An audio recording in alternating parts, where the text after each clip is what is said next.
Israeli Prime Minister Benjamin Netanyahu said on Monday an airstrike in the area of Rafah in southern Gaza that killed dozens of Palestinians was not intended to cause civilian casualties and would be investigated, PM Netanyahu said in a speech in parliament.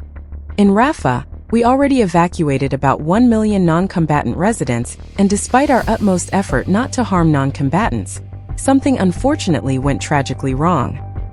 His speech was interrupted by shouting from opposition lawmakers. We are investigating the incident and will reach conclusions, because this is our policy.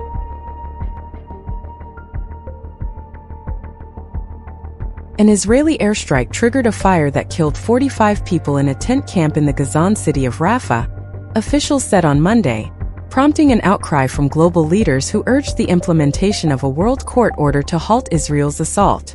Palestinian families rushed to hospitals to prepare their dead for burial after a strike late on Sunday night set tents and rickety metal shelters ablaze.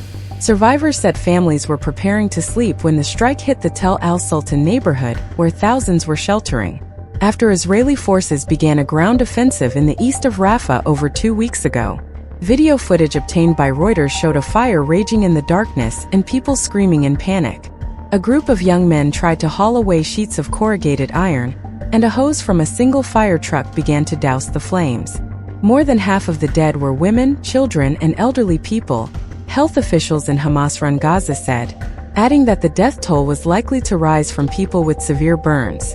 Medics later said an Israeli airstrike on Monday on a house in Rafah had killed 7 Palestinians, with several others wounded.